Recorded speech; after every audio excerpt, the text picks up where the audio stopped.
Producto de la relocalización, Europa generó una dependencia energética importante de Rusia, que hasta hace poco tiempo era un aliado de la Unión Europea. Ese concepto de seguridad alimentaria pone a los gobiernos como responsables de primer plano de la capacidad de adquirir bienes de una canasta básica a la población. Los títulos de renta fija hoy, tanto en Europa como en Estados Unidos, están teniendo rentabilidad negativa.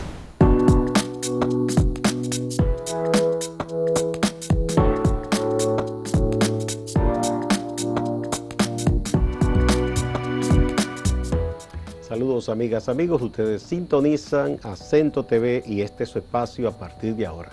Hoy tenemos uno de la casa, Fabricio Gómez Mazara, economista, que nos honra también con sus escritos en el portal Acento, para tratar de entender todo esto de la inflación que se ha vivido en el mundo, la pandemia, luego la guerra de Rusia y Ucrania, y las diversas posibilidades de acogerse a políticas o medidas a los gobiernos para tratar de aliviar el efecto de la inflación en el bolsillo de la gente, en la economía de las personas, los hogares. Bienvenido, Fabricio. Gracias por la invitación, ya yo soy de aquí, yo feliz de estar aquí. Sí. Solo falta que estés en nombre. Bueno, en tu último texto, bastante didáctico, tú explicabas un poco cómo era la cosa con productos que son, digamos, de consumo masivo. ¿Y tú entiendes que el gobierno ha hecho lo correcto con esa propuesta de arancel cero temporal para esos productos o sus componentes? Sí, claro, porque aquí hay un elemento que la gente tiene que comenzar a dimensionar. Lo que está pasando en el mundo no pasaba hace muchos años. El hecho de que se hayan publicado las cifras de inflación en los Estados Unidos y que sea de 8.5% la anualizada. Que en una economía tan grande eso es una barbaridad. La más alta en los últimos 40 años. Entonces, lógicamente, ya estamos dimensionando la Unión Europea, pues mucho más alta de ahí. Y uno ve las cifras de República Dominicana, que anualizada fue de 9.05. Entonces, República Dominicana está entre menor a Europa y ligeramente superior a la inflación de los Estados Unidos.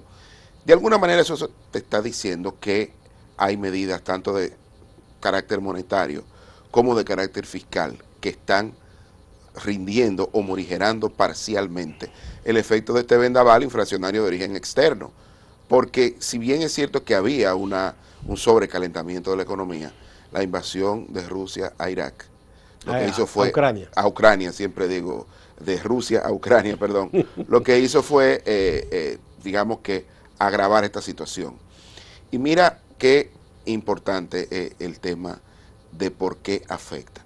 Como dice el refrán, éramos 10 y parió la abuela. Rusia y Ucrania juntas producen el 36% del trigo mundial. Y obviamente Rusia es el tercer mayor productor de petróleo del mundo.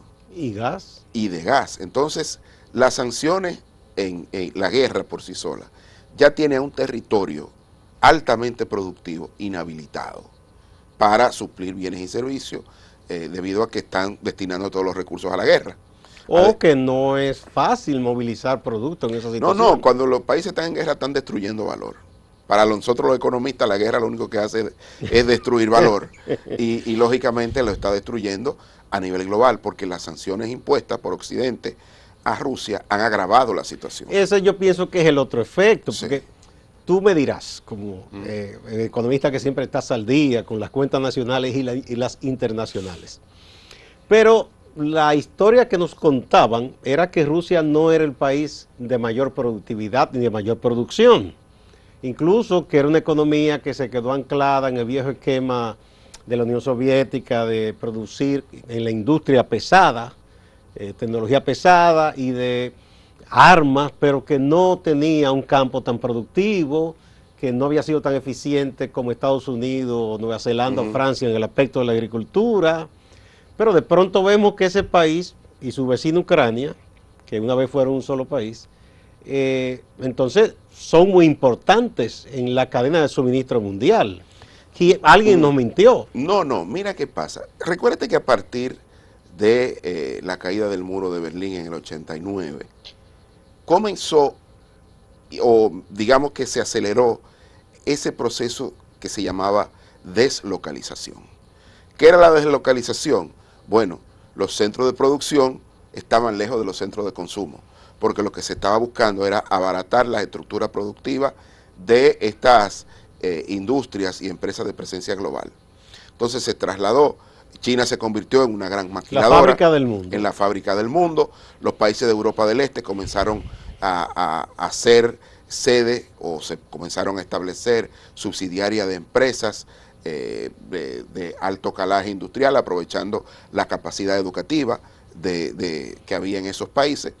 Y entonces yo recuerdo que habían unos famosos barcos gigantes que salían de China eran zonas francas flotantes prácticamente, que cuando llegaban a Los Ángeles ya toda digamos, la ropa y todos los bienes que se fabricaban ahí se entregaban en puerto y volvía el barco nuevamente a China.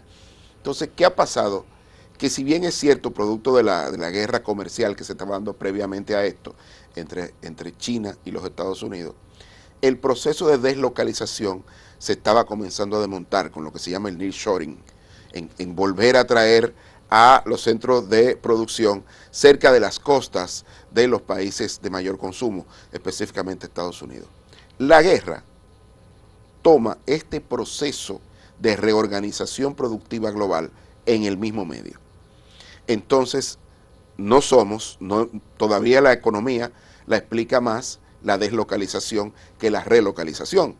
Entonces, ¿qué pasa? Eso está afectando, fíjate, Europa. Producto de la relocalización, Europa generó una dependencia energética importante de Rusia, que hasta hace poco tiempo era un aliado de la Unión Europea. Y bueno, y en gran medida de China. Y de China. Pero los que iban a Moscú me decían que en Moscú había más restaurantes de comida rápida norteamericana que en cualquier otra capital de Europa.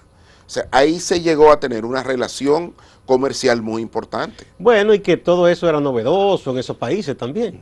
Pero digo esto un poco porque para que la gente no se pierda en el tiempo, Rusia pasó de ser una amenaza a un aliado, porque incluso hubo un acuerdo para reducir la cantidad de misiles y todo eso.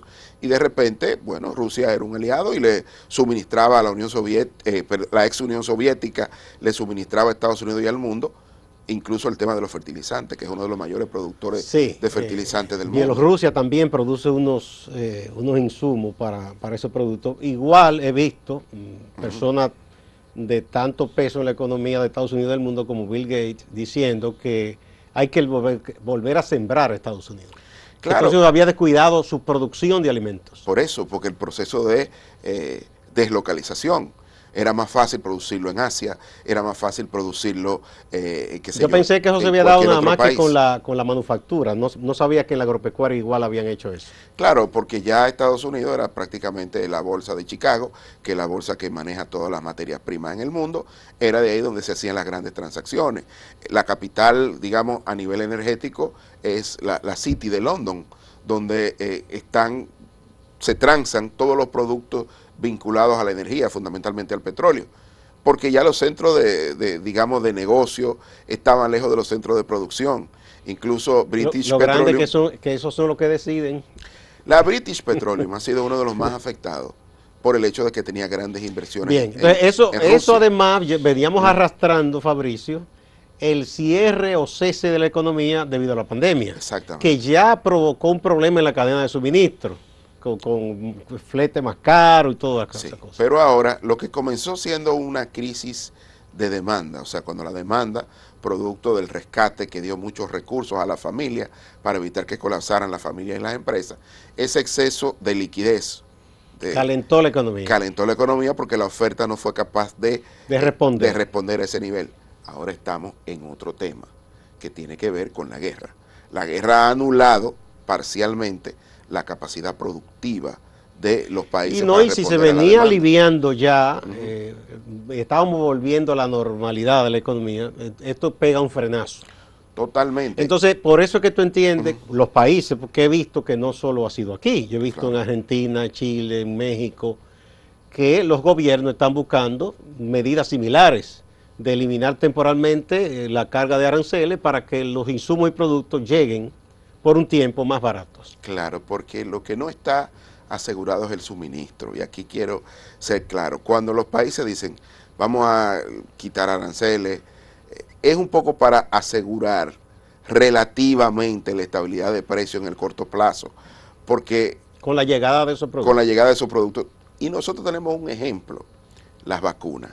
¿Qué pasaba con las vacunas en medio de la pandemia? Que no importaba si los países tenían recursos, porque no había disponibilidad. No había disponibilidad. Entonces, los países más grandes acumularon vacunas para proteger a sus ciudadanos y nosotros tuvimos que ponernos en fila, a pesar del gran esfuerzo que hizo el gobierno. Eso podría pasar con parte importante de los commodities y de la comida. Y tú sabes que un problema de desabastecimiento a nivel alimentario produce ingobernabilidad en cualquier sociedad. No, eso no lo soporta nadie. Vamos a una primera pausa, Fabricio, y continuamos.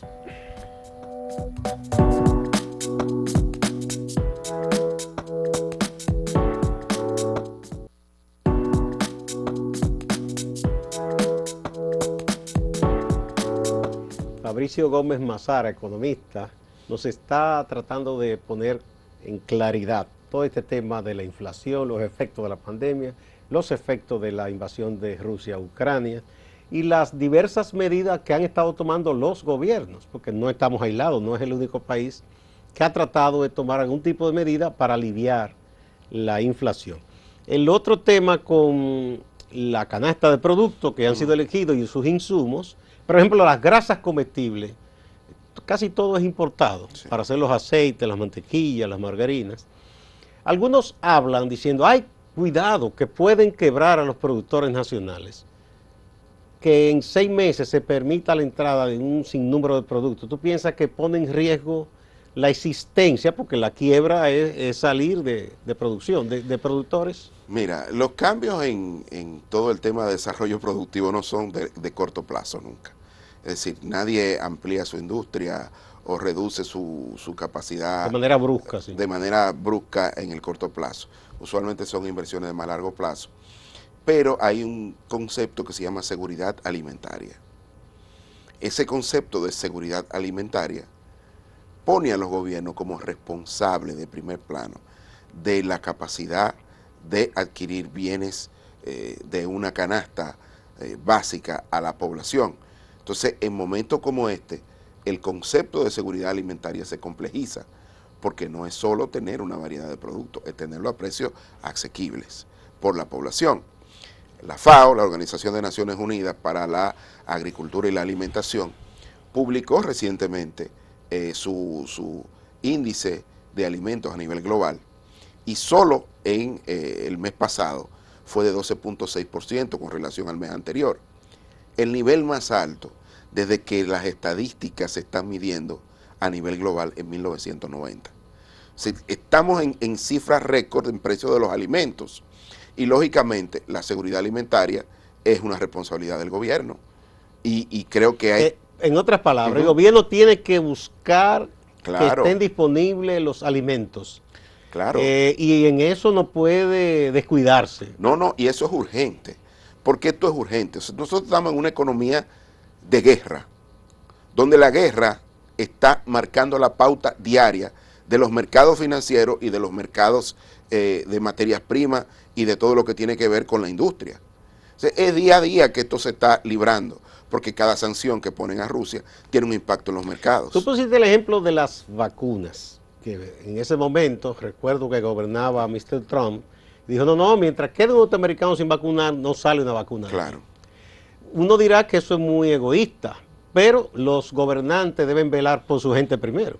Y me da un poquito de temor en el sentido de que quizás los países que tengan productos, que te digo yo, leche, las grasas comestibles, el trigo, el arroz en abundancia, digan, no sale de aquí un grano de cereal. Bueno, eso está ocurriendo en la región. Entonces, por eso hay que primero tratar de abastecerse. Claro, eso está ocurriendo en la región. En Argentina, que es un gran productor de soya, de trigo y de maíz, el gobierno dijo no, cero exportación. Y eso que el campo es un poder en Argentina. Claro, y que los precios a nivel internacional le conviene a los empresarios argentinos vender a estos precios, que son mucho más altos. Le garantizan mayor rentabilidad. Pero ¿qué ha dicho el gobierno argentino? No, espérate. Primero tienen Primero que vamos a garantizar el consumo doméstico y luego entonces las exportaciones que sigan funcionando. Entonces, esos son temas que la gente quizás, porque vivimos en una isla, porque no está mirando lo que está pasando en el contexto internacional, no se da cuenta. Por eso, repito, han sido tan atinadas las medidas. Una de las características de la administración del presidente Luis Abinader ha sido la capacidad de anticiparse a temas complejos. Bueno, lo de la vacuna fue así. Desde el tema sanitario, pero también a otros temas de carácter social. Actualmente, en este país estamos viviendo a puro subsidio. Nosotros, la clase media, que nos quejábamos de que nunca nos tomaban en cuenta, tenemos casi un mes pagando la gasolina a un precio que está muy por debajo. ¿Ya cuánto está ascendiendo el sacrificio fiscal que está haciendo el gobierno por ese lado? Bueno, el último fue de 630 millones. ¿De dólares? De pesos. Pesos. Van, a la fecha, tiene que ir más de 4.500 millones. Este año. Desde que tomó el presidente la medida hasta el día de hoy. Sí. Y el año pasado fueron más de 15.000 millones. Exacto. Pero estoy hablando de 3 semanas. O sea, bueno, y la gente, mira, la gente no toma eso en cuenta, pero porque uno no se da, pero eso afectaría todo el consumo y todo. Claro, y el subsidio, por ejemplo, a las materias primas, al trigo, para la industria, digamos, de que tiene que ver con el pan y las pastas alimenticias. No, aquí se come mucha harina porque la gente come, además de la pasta, el pan, los dulces, bizcocho y yaniqueque y esas cosas que a la gente le encanta para desayunar. Incluso a través del Ministerio de Agricultura también, creo que 1.500 millones de pesos para el tema de la urea, que es el principal componente de los fertilizantes. Y se ha estado, y digo, cuando uno habla del subsidio a los combustibles, también impacta a la industria a nivel local que va a comprar combustible por debajo del precio internacional. Y el transporte de las mercaderías. Un camión va al campo, claro, y quizás el plátano que en plantación cuesta 5 pesos, vendría llegando aquí a 15 porque todo el valor agregado con el transporte y la intermediación y todo eso, ¿no? Claro, pero el tiempo apremia. Y aprobar y salir, porque nosotros vivimos en una isla. Todo lo que entra y sale de aquí, de bienes, tiene que estar apoyado por la cadena logística de suministro a nivel internacional que está teniendo problemas. Está generando conflictos por el tema del rebrote de la pandemia en China y las sanciones a Rusia, y que varios puertos en el centro de Europa se están siendo utilizados para el tema de la guerra. Y uno no sabe en qué va a terminar ese conflicto tampoco, porque uno no sabe si eso se va a prolongar o qué va a pasar. Entonces todos los días el costo de un contenedor está subiendo. Entonces sabemos que el precio de un contenedor hoy es mayor que el de ayer, pero no sabemos cuánto menor va a ser que el de mañana. Por eso es la importancia de tomar esta medida tan rápido. Entonces ahí es previsión por un lado, y lo práctico de que estén los productos a mano. Y que tú tengas en los almacenes productos terminados y materias primas para tú garantizar la seguridad alimentaria, al menos en el corto plazo. De eso se trata, de tener, cuando usted asegura algo en una cantidad importante, usted está asegurando precios en términos relativos. Entonces eso es lo que se está buscando, porque repito, la seguridad alimentaria, responsabilidad de las autoridades, pero eso implica no es solo tener los productos, que la gente lo pueda comprar. Y el tiempo apremia. Como que dice el refrán, que el que llega adelante bebe agua limpia. Así mismo. Entonces, obviamente, la capacidad de anticiparse a problemas complejos es lo que va a dar un resultado mejor y evitar la caída que se está cayendo del poder adquisitivo de la familia. Hay otros dos temas vinculados a todo eso, Fabricio, que quiero ver tu punto de vista. El Banco Central, en su última información sobre el comportamiento de los precios y la inflación, ha dicho que ha comenzado a disminuir la inflación. ¿Por qué uno pensaba que ahora había más incertidumbre? La inflación se reduce. ¿A qué se debe? Recuérdate que actualmente en el tema con el combustible, petróleo, mira qué ha pasado. El mundo tiene 18 meses consecutivos donde la demanda de combustible está siendo mayor que la oferta. Entonces, ¿qué han tenido que hacer los países? Bueno, la Agencia Internacional de Energía de los Estados Unidos liberó 240 millones para impactar de barriles el mercado de sus reservas estratégicas. No es que la tenía producida, la tenía almacenada. Y durante los últimos 18 meses es mayor el tema, repito, de la demanda de combustible que de la oferta. ¿Qué ha hecho eso? Que ha relajado un poco los mercados y ha dicho, bueno, no se está produciendo, las sanciones están afectando a Rusia, pero las reservas estratégicas van a cubrir parte importante de la demanda de combustible. Eso ha hecho que los precios internacionales, que estaban casi en $120 el barril, estén entre 95 o 100, se estén manejando las últimas semanas. Obviamente, el precio de la energía tiene un impacto sobre los bienes y servicios. Entonces ya uno entiende que en lo que ha visto, pasó lo peor en términos del barril de petróleo, a menos que la escalada en la guerra pues siga ampliándose. O que ocurra otro tipo o que ocurra otro tema. Sí. Vamos a una pausa. Cuando retornemos vamos a ver un poco lo de la apreciación de la moneda también.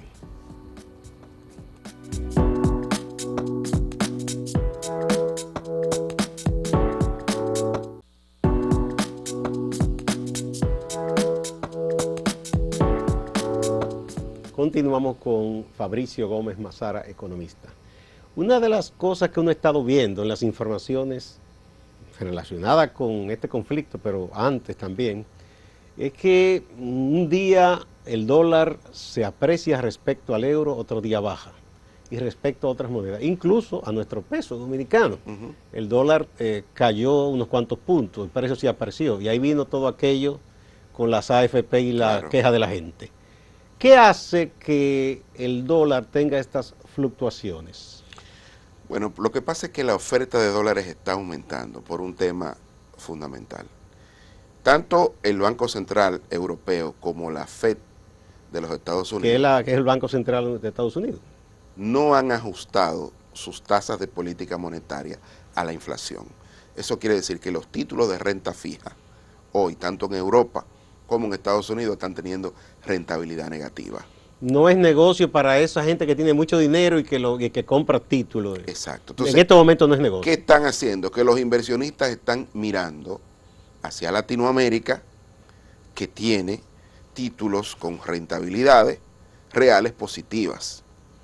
Incluso se ha anunciado que se proyecta que este año la inversión extranjera directa esté por encima de 3.500 millones de dólares. En República Dominicana. Porque está habiendo una entrada de dólares importante para Latinoamérica. Incluso se habló, el Banco Central en España dio un dato hace creo que 20 días, diciendo que durante el último mes se habían ido hacia Latinoamérica 10.000 millones de dólares, o 10.000 millones de euros, perdón. Eso lo que te está diciendo es la sed de los inversionistas de buscar títulos con rentabilidades reales positivas en medio de este vendaval inflacionario de origen externo, ¿no?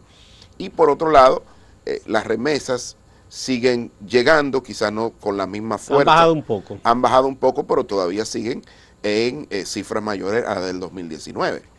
Entonces, la oferta de dólares está siendo importante, está llegando. Y a mayor abundancia. Y a mayor abundancia, ¿qué está pasando? El precio. Incluso el propio Banco Central ha tenido que manejar el tema de la tasa de política monetaria de forma como un reloj. Es decir, mira, tengo que subir la tasa de política monetaria, pero no puedo subirla mucho, muy rápido, sino de manera gradual para no afectar el consumo y la inversión en sectores fundamentalmente como construcción y en el tema del consumo. Porque mira qué pasa, ahora mismo los países ante esta inflación están reduciendo sus expectativas de crecimiento económico. Yo creo que se revisó casi a nivel mundial todo eso. Bueno, el propio Banco Central de la República Dominicana ya dijo no va a ser 6, es probablemente que sea 5% más cercano a la tasa de crecimiento natural de la economía, y entonces ahí está haciendo esos recortes, pero repito, el Banco Central está trabajando como un reloj suizo, es decir, está mirando, está tomando medidas y está viendo el día a día, porque mira qué ha pasado con esto. El gobierno tenía un plan, lo ha tenido que esconder, porque estamos digamos, en un tema de todos los días, estamos en un war room, pero en tema económico, ¿no? Bueno, porque no se sabe lo que va a traer cada día. Exacto. Entonces, la incertidumbre es lo que está marcando hoy a la humanidad. Y el tema es de día a día. Esta administración llegó en una crisis, logró hacer crecer el producto en el XXI, pero ya ahora hay otra crisis. Es decir, su programa de gobierno va a tener que guardarlo para cuando haya oportunidad y estabilidad en términos económicos a nivel global, porque ahora lo que hay que resolver la calidad de vida de las personas, no dejar que la gente que la vulnerabilidad aumente y tú ir a auxiliar a las personas, porque eso es lo importante. Miren, lo importante del vendaval es que menos personas salgan afectadas, porque nos necesitamos todos. Entonces, en todos los países, ¿qué va a costar eso? Bueno, que el déficit fiscal a final de año va a ser mayor que lo que se había originado, proyectado o presupuestado. A todo esto, Fabricio, entonces, por lo que uno ve, y a mucha gente no le gusta la economía de servicio, pero parece que el turismo va a seguir siendo nuestra locomotora, queramos o no. Y las zonas francas lo están siendo. Las zonas francas se han cambiado bastante, se han diversificado. Claro, sobre todo con partes de efectos... Tecnología médica. De médica, ahí es donde está teniendo mayor relevancia. Parte de aparatos tecnológicos. La zona franca, por el tema de la relocalización, va a tener un crecimiento en los próximos 5 o 10 años. Y el tema del turismo también va a tener un crecimiento, porque lo que se está tratando es de sustituir ese mercado ruso y ucraniano, que venían un gran crecimiento, con una facilitación para que se amplíe la participación de mercado en Canadá. Entonces, eso, que siempre eso es fue un gran filón para nosotros. Después se afectó por un tema que hubo en Puerto Plata, pero entonces hay querramos o no, hay que seguir apostando al turismo mientras tanto. Hay que apostar a todo lo que tenemos ventajas respecto de otros países, porque las economías tienen que fortalecer sus ventajas y en su desventaja tratar de minimizarlas. Y yo creo que eso es lo que se ha tratado de hacer. Y quiero decir algo, miren, lo importante es evitar que se altere la paz social y la convivencia pacífica. Que tengamos buena gobernanza. Porque lo importante en estos procesos es preservar la democracia. Miren, en Perú, hace poco la gente salió a protestar por los altos precios de los artículos de primera necesidad. Y en el caso de Chile, que tiene un nuevo presidente, la popularidad del presidente ha caído rápidamente, porque las expectativas que tenía la población era de que se resolvieran de forma inmediata temas de carácter estructural. No, eso no lo puede hacer ni un mago. Y eso toma tiempo. Entonces lo que estoy diciendo es que hay que cuidar la paz social, y eso tiene que ver con la capacidad de que la gente pueda adquirir bienes y servicios a precios asequibles. Muchas gracias, Fabricio. Yo recomiendo que lean tu último artículo, porque está explicado muy bien todo esto, para que la gente entienda por qué se está tomando esa medida. No es que se quiera perjudicar a los productores del campo.